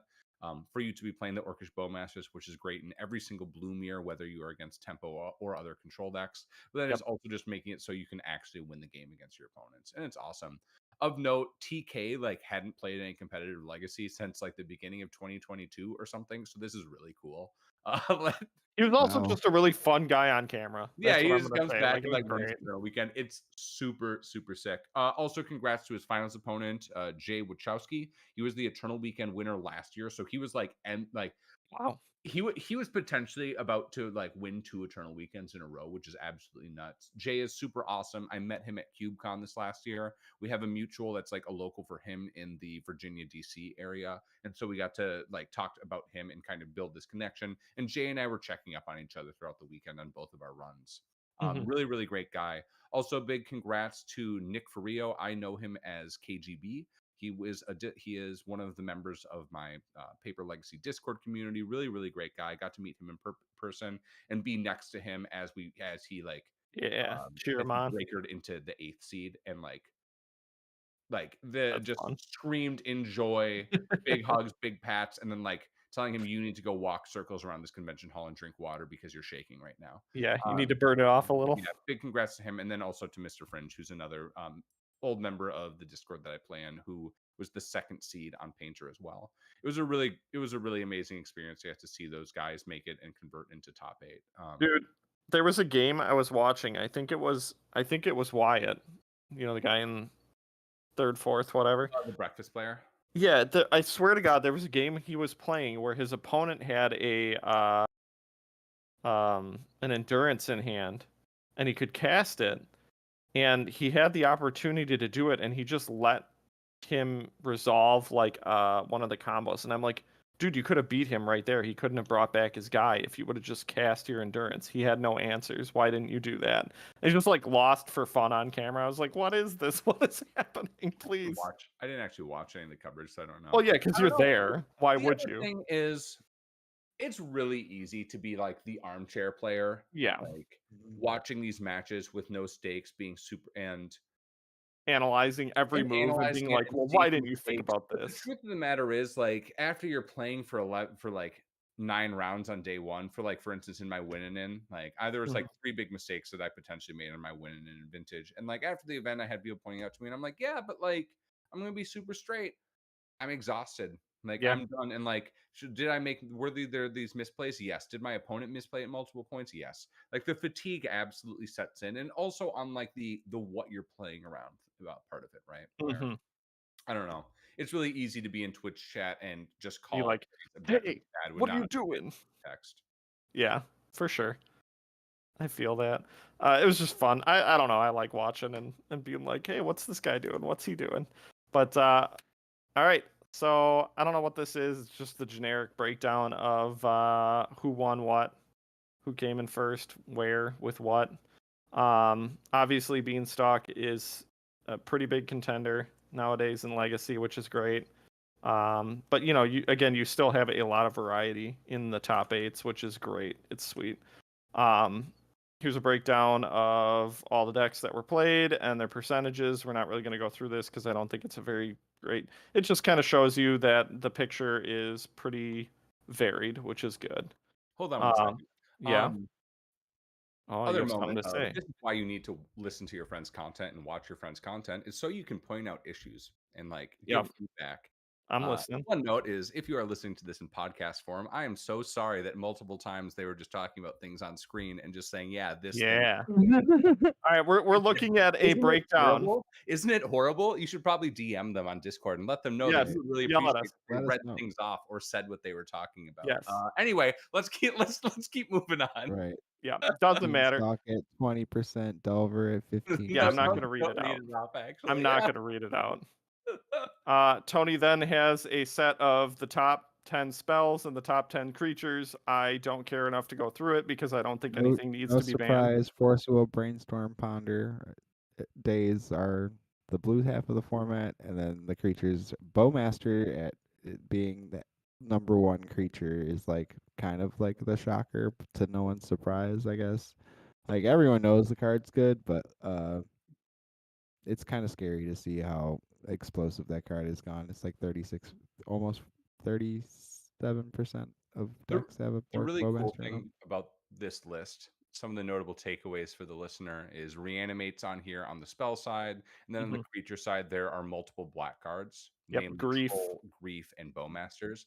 Yep. If you recall back a year ago when I was on for the last Eternal Weekend, which we were just like talking about data from and like talking about the health of the format, black just wasn't in the picture if you weren't a Dark Ritual deck. And the format Mhm. has evolved to a point now from these new printings, largely from Orcish Bowmasters and Troll of Khazad-dûm, where the black is very playable, right? We were just talking about a 4-color list that was choosing to play black over red. And that's just so fantastic to see because for so long, black just wasn't a part of the format, right? Like you Yep. didn't have to worry about Thoughtseize or like It's play like around Is it any black is it too interaction. much? Because now black is like dominating standard, pioneer, modern, and legacy. It's okay. whatever. We're just talking about legacy. It isn't dominating legacy. It's just a tool in legacy now. And I was that's about to really say Right, see. everything goes through its rotation too. We were complaining about green 2 years ago right. being the most, busted color of And like all the new cards 2021 have to or come whatever. through like the new formats first or whatever before they get to the old ones. Mhm. But But I mean, the Reanimator's always been a thing, but I think with Grief and Orcish Bowmaster, it's definitely kicked it up a notch, so that's cool. it's Gives you the another troll option. because like the troll is like the easiest reanimate target And ever. free land You and don't all need that. Entomb anymore. Yeah. Yeah, it's pretty good. All right, we have another I have big no breakdown idea what of this even this is something says. I'm not even going to look at. It's Oh, Just this skip is to the win next one. percentages Skip of to the decks next against one. decks. Yep, we're just going to skip it. Right. I don't even know what Tony means by this. So these are Tony's questions. What cards are the absolute truths? Days. What does that I even guess mean? Do you mean that like troll. those of the He format? wants us to say the Triumph of Saint Catherine card, but It's not. I didn't think that card was the truth. Whatever. I mean, think I think he's Triumph- saying staples, I guess. I don't know. But we I think already all think know the both- Catherine staples. is truth in Up the Beanstalk decks. I will give you that, Tony. In Yes. terms of like the decks that are the cards that are truths within the format that you have to play, like the really cool thing is there's none that you do need to be playing. For so long, we talked about how like you needed to be playing blue decks within the format because of both force of will and like cantrips, but we aren't at that point anymore. Yeah. Lands is a competitive deck that has seen an uptick in winning and Yeah. like playing, which is crazy. Yeah, and like all the Ancient Tomb, Chalice of the Void decks are doing fantastic also. And there's like some really significant argument into the idea that like Ancient Tomb and Chalice of the Ancient Tomb, Chalice, and City Trader decks are the way of the future. But there's nothing that you need to be playing in the format. The format's super wide open. There's so many ways for you that you can approach it. Are some cards really good in certain archetypes? Absolutely. For instance, Triumph of St. Catherine in Up the Beanstalk control decks. Mm-hmm. But the format's awesome. No card is a card that you absolutely must play. It isn't like it's some broken format that it has been in the past, that there's one clearly insane degenerate tier 0 deck that you should be playing and you're an idiot if you aren't. That just isn't the way it is. There's no card that you need to play. There's no deck that you need to play. You very much You don't need duels. You can do enjoy just and fine connect. with Shocklands. I've won tournaments with Shocklands. That is true. You certainly can. Not in Milwaukee though, because guess what? In many of our stores, we are proxy friendly, and so you can turn. But at the proxy friendly event, I was still playing Steam Vents. Why? Whatever. Just because I didn't want to make a proxy up, I just wanted to leave my deck how it was. All right, will Bowmaster survive 2024? Yeah, that's a tough question. Pack's got to sell, so I would think yes, but it absolutely will. You want to know why people complain about Orcish Bowmasters? People complain about Orcish Bowmasters because they get blown out for playing brainstorming correctly. Yeah, because they don't recognize that they're walking into it, and it's like, dude, the same thing happened with Hullbreacher though. Like the people yelled at enough. Yeah, it ain't banned in Legacy. What are you talking about? Hullbreacher is banned in Legacy. But it's very legal. Oh, it's I'm very legal, and dude, the wheel decks were so much fun to play. I used to love playing those. Okay, whatever. No, Bowmasters will survive 2024, and I would put money on that. Yeah. Is there any card that can come off the current ban list? I mean, we've talked this to death. It's like, dude, I would love to take. You guys really have talked this to death, haven't I you? hate I it. know. I I hate don't. it. Like every Tony 3 gets months. fascinated in this ban and unban thing. The biggest thing I could say is I'd love to see what would happen if Mind Twist came off. Just take it off. Let me see how bad that is. No, you don't. You don't want that to happen. I promise. I don't know. It's fine. Honestly, survival probably could come off, but like that would Yeah, be That's have a its card that can own come off. major issues where like you just wouldn't have the like all of a sudden that card would be would be like 1.5k each instead Yep. of being $200 each, and then there would just be a huge supply issue. And What, you would just stick it in the Cradle Control decks, right? You'd have like a copy or two in Right. there, and then you could do some weird. Yeah, like I don't know. You can probably do like a cool Vengevine deck or something. I don't some know. creature Could stuff. Dreadhorde Arcanus come back? I don't know. I hated that card. I'll be super Yeah, honest. it's miserable. I love. Don't make me love play. that card. Don't make me play Sand Dune or whatever the hell that card was for lands, I where it don't know. gives -1/-1 to a creature, so it doesn't trigger. I mean, it's I think probably that's just the big best to leave question it. every time is whether a card should come off the ban list is what is worth taking off the ban list, right? Right. What is it going to Will affect? any Card off good the ban come list of it? that does nothing. If you take a card off the ban list and it does nothing, it's just useless, right? Like there was no reason Right. to do it. There was no reason to get people excited. There was no reason to like make people buy that card.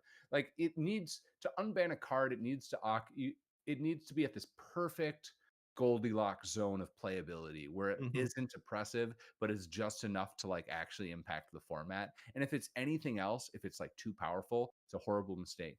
If it's way too weak and just doesn't do anything, it isn't worth doing whatsoever. It isn't worth Mhm. making that announcement. Well, yeah, because there's like Earthcraft or whatever the heck it is that's still on there. That's a card people are that like, can't come off. yeah, whatever. That card's busted. All right. Are there any cards that are no longer viable going forward in 2024? I mean, things rotate. Legacy has become a pseudo rotated format. Like there are new things that come into the, into the zeitgeist of Legacy and take over for a while, and then they move on and we get another new toy that, people really like to use. This is a really hard question to answer because yes, as what you have spoken to, there are things that happen and cards get power crept out. Like Entreat the Angels, this amazing gone. miracles win condition that control decks played for a substantial amount of time, isn't really a playable card anymore, right? Because you have fourth Aerolingus, which you Or can just Hooting flash red, which those Mandrills. decks were already doing, and arguably is better. It's like an Entreat that's better in combo matchups, is able to be better value in the mirror, and so like Entreat has fallen off as a result, right? So there are Yep. examples of cards that fall off and no longer become viable. There's also examples of decks that just get powered down, right? Like look at Death and Taxes, right? Where even the Death and Taxes specialists going into Eternal Weekend weren't able to get good results with the deck. Mhm. And that's because Initiative is maybe still arguably just a better Death and Taxes deck. It's like Stompy, it's a little bit more aggressive, but it occupies a different thing and does a different role within the format. But things shift and things change, and there's still Death and Taxes specialists who are really, really good at it that can tear up a local 2K and absolutely crush everybody, right? Yep. So like if you're looking at it only in the lens of like winning this 11 round like 20K Big boy tournament. and really fundamentally is in the end. Maybe Death and Taxes isn't a great choice, but you can still play it and have things line up well that that it lines up decently enough for you, right? And Mhm. I don't know. I struggle with the idea of like archetypes actually completely falling out of favor. Archetypes they don't become unplayable, they become disadvantaged, right? Mhm. Infect was incredibly disadvantaged for super, super long. And then all of a sudden, Underworld Breach was printed. Underworld Breach was the format. And for 3 weeks, when Underworld Breach was legal, Infect was a really good deck again Mm. because it got crushed by Delver still. That's true. But it was really good against the best deck of the format. And so was Infect unplayable that entire time up until Underworld Breach came up? No, not really. It was playable. Like Fenris Cloud could still do amazing and get like good results at MKM events in EU, but it's disfavored into the format, right? And like Death Yeah. and Taxes, I'm just going to use as that example again. Death and Taxes is unfavored right now, but it's still playable. It's still absolutely something you can play at your locals. It's something that you could go and take to a Buffalo Chicken Dip Legacy event and still like have a reasonable shot, but it's unfavored. Mhm. For That's a sure. super roundabout way of saying no. Would you switch decks for Legacy if you could? And this, I Yeah, think, you is said to that. you. I said And that. yeah, Yeah, he already Yes, said that. yes, and no. If I knew I was still going to be hungover and exhausted from the vintage event, and like that I would have put so much emotional effort into the day before, I probably would just keep on that choice. If I knew that I was going into this event incredibly well rested with like NA happening, or I'm sorry, with Legacy happening on Friday and Vintage happening on Saturday, I would have played Depths probably. I don't know. Yes and no. okay, so I'm gonna skip the two questions he had. One was me. I already asked it about your coolest pickup. And then the other one is a worthless question. Tony, get out of here. Get Uh, better. here's one question. What do you think was the combined total worth of all the cardboard in that room? Because you were talking about like people are busting out their foil City of Traders with magic backings, which are, 25K a piece or whatever. At the dealers, and also people just bringing their like coolest pimpest stuff. If a bomb had dropped on Pittsburgh, it would have like drastically changed the economics of Magic. I agree. I believe that. I wish I could remember the name. So Dave, whoever Dave is, the guy who loaned me the Bazaars. Hmm. I just honestly don't know his last name. We never exchanged last names. We exchanged like a lot of contact information. Really great guy. Had an amazing experience borrowing expensive cards from him. He was so incredibly trusting. Hmm. A lot of that came from my credibility at this point, right? But like he was really, really amazing and great. We hung out all weekend, had a really great time, and I'm happy to say, like, I think I made a friend this weekend in him. Cool. Priceless. His binder, as he's opening it to hand me these Bazaars, he's like folding past a page with like a playset of English moats, and he's like folding past a page that has like beta power and then unlimited power, and then like, and it's just like I don't think Wild. I could say a number. Let me put it like this. There was a lot of cops in that venue, and I'm not sure everyone knew that there was a bunch of cops in there. There was a lot of cops in civilian clothes. And if you had an eye for it, which some of us do and some people don't, you could recognize that there was a lot of cops in the room. I mean, it makes sense. Dude, that is a lot of money walking around. It just an insane amount of money. I don't know, probably like way past $1 million. Yeah, Would it hit yeah, 100 million? I don't know, but yeah. like it A was lot. incredible. You gotta ask, you can't afford it. Yeah.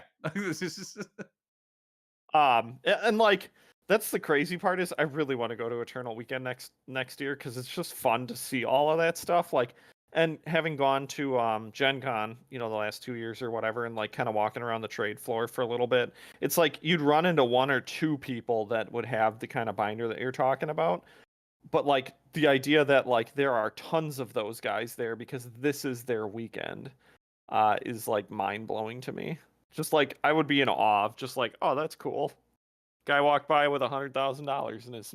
It's like, all Never right. seen And dudes the really with like cool thing is how summer underground seas and stuff everyone like there that. is so open about like sharing their collection and like showing each other. Like I had people like coming up and asking to see my deck because they had birded a match and seen a bunch of my signed cards, and like Mhm. I had so many offers on my signed Force Negations because Yeah. like I have Hildebrandt signed Force Negations. Canavan, who does the original art, it just like a bunch of cards from that signing never came back. And so like there are multiple people who are like, can I please buy these from you? I only did Canavan. I didn't send any for Hildebrandt. Mm. Uh, like um, Raja James, who won Eternal Weekend Vintage last year, is like showing me his deck, which is all altered and beta and signed. Yeah. Like I don't know. There's That's the crazy stuff is I want to see that stuff. Like the we're all, crazy we're all alters, like you know. like I assume obviously you weren't looking for it, but I assume stuff like what I'm looking for, which is Japanese altered cards, would be the place to get it. Like that it is. Yes, all the vendors had all their specialty things. Let's put it like that. Hmm. And for And me, like that's I was able to trade with people. Like for pre-modern, I would before the event I was missing 2 signed cards for signed goblins in pre-modern. One of mhm. them was a Skirk Prospector, which I still do not have. The other one was a Goblin Tinkerer that I was able to find on the show after having looked for about a year and never being able to locate it. Mhm. I don't know. Yeah, everyone brings their wild stuff to Eternal Weekend. It was And really like cool. that's the complaint I had about going to Gen Con because like I was hyped up by Tony and a couple other people. They were like, "Yeah, dude, all these dealers bring all this crazy stuff," and I'm like walking around the floor going like, dude, all the crazy stuff I'm looking for, nobody has. So I assume this would be the place for me to get to get that feeling of like, oh yeah, I get to look at all my cool stuff. There you go. All right. Any cool dinners? Go to Yeah, anywhere? many cool dinners. Yeah. Nikki's is great Thai food. Okay. There was a really great fried chicken soul food place, and we also had some horrible meals. Went to the most white person Doritos Locos Tacos hipster taco place Oof. I could have imagined. It was a miserable experience for me. It was not good. Well, you got to experience the best and the worst, so Yeah, that's it's good. fun. It's variety. Yeah, I think that's it. All right. You don't have to stick around We're for at, this like, part. We're just gonna 2 go over hours some now. quick bullshit. Here, I have two questions. Ultimately, did Tony realize how long me answering those questions and talking about everything was going to take? And number No. two, are you actually Maybe a little bit, trying to but record? yeah. It's Am been I a long. what? We've been Are you on guys for a long actually time. about to continue trying to record after we I don't just know. talked for like 2 There's hours? like 2 more steps to this that have nothing. You don't have to stick around for. I'm staying for the long run until I get All kicked off this call. Essentially, our end of the year show is coming up. Tony's going to be heading that, but some things that he wants to do that we will probably be doing. I don't know how many of these we're going to do, but I'm just going to rattle off a few. Top 8 cards for Standard, Pioneer, Modern, Legacy. Top 8 creatures of the year. Instant sorceries, artifacts. All the basic top 8s that we always talk about. And then ranking the sets. WotC's biggest punt, which I like because it's just complaining. I would like to put WotC's best move in here as well because I do want to talk about things that I like because everyone always talks about the negatives all the time. I want to talk about some stuff like quickly. I'll say that I'm really pumped about the remaster that's coming out. There's a bunch of spoilers that came out the last couple of days. Old Border and anime alt arts are my thing, and it is anime waifu Aurelia. it is full of that, and I'm like so excited to be able to get Thespian Stage Old Border, Life from the Loam Old Border. My legacy deck of lands is going to be like, dude, they even have Pithing Needle Old Border in there. It's great. I'm excited. I'm pumped to finish out lands in Legacy as fully Old Border. I think there's only going to be a couple cards that I can't get now, but it'll be nice to have that deck finally like completed. But whatever, overhyped cards, a bunch of other trash that we're going to talk about for the end of the year. And I think that's it, other than Josh giving us his hot take, because we always need the hot take. I'm going to go with the Jurassic Park trilogy is much better than the Lord of the Rings trilogy. I'm going to take dinosaurs over Bowmasters all day. It's Wednesday, my dudes. All right. And I want to say at the end, thanks, Ollie. Thank you for coming. All right, there's the outro music. Always a blast to Nice. have you, Ollie. Yeah. Thanks for having me on as always. Oh man. Sorry for ranting for so long. That time Oh. went by very, very quickly. I love it. It means, I don't want to say it means I have to talk less, but I am an idiot when it comes.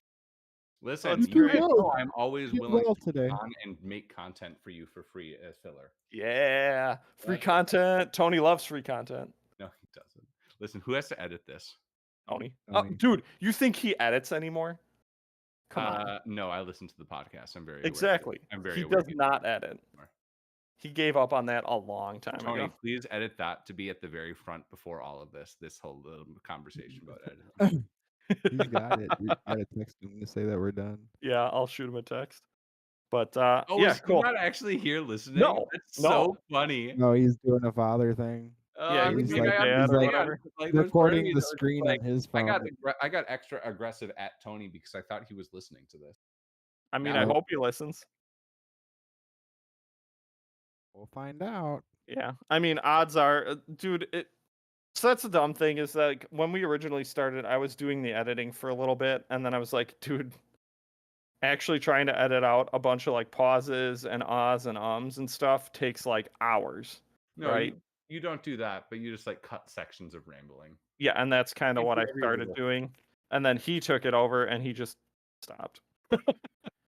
That's okay. And it's not easy. It's a lot of work. It is. It is.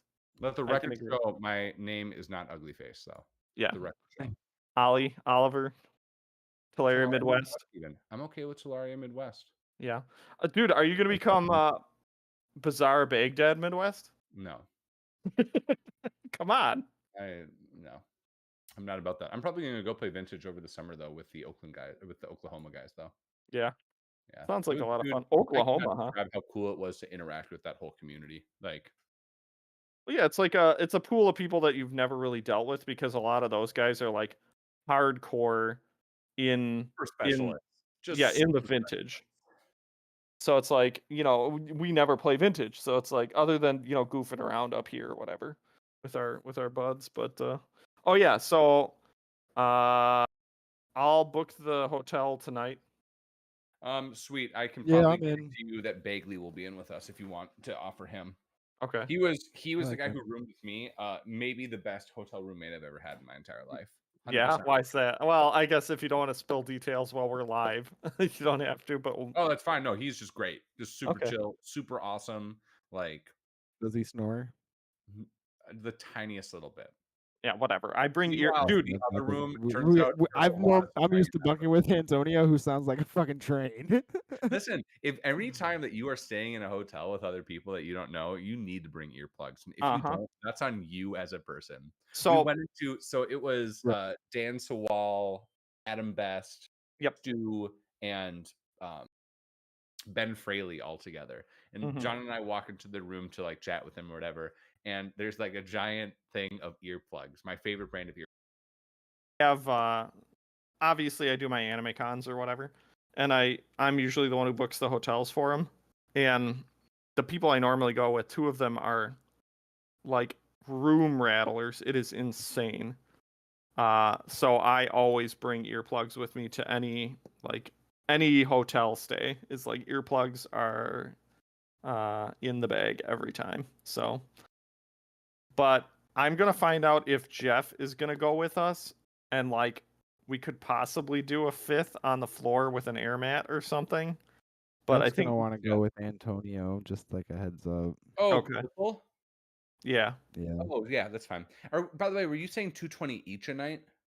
No, yeah, for the not per person, for the What? for the entirety. Oh my god, book that now. Yeah, I know it's nothing. I double checked when I stick 4 people in the room. I think it bumps it to like 280 or something. Dude, But yeah, it's I'd fine. even just fucking split it with you at 220 each. I know it's not I'm bad at in. all. No, I've spent I'm more in. on anime cons. Get fucking 4 in there and spend that little. Holy shit. Is it like at the convention hall, or do Yeah, you have to it's like? literally on like 0.1 miles, so Oh yeah, I then assume yeah, it's I'm in. attached. Yeah, I'm in. Uh, yeah. And So I'm Chuck's gonna not I'm gonna driving, book one hotel or whatever. Yeah, do that. and I'm All not right. driving. You're not driving? Nope. Okay. All right, it's okay. I'll ride with JB. I was about to say, I guess Same. I'll pick all the goons up. Oh man. Okay. All right. Well, I'm gonna go. Tony will have to Yep. shut this thing down. Have a Thank good you night, everyone for everyone. having me on. It is always Yes. a blast. Yeah, thank you for coming. We'll You go win provide so standard. much free content for us, and you do well, so we get to talk to someone Free, who actually plays well. interesting content. There's times where I say smart things, and then there's a lot of rambling involved with it as well. But That's y'all fine. take care. Yep. We'll see ya. We all do it. Good night. Bye bye.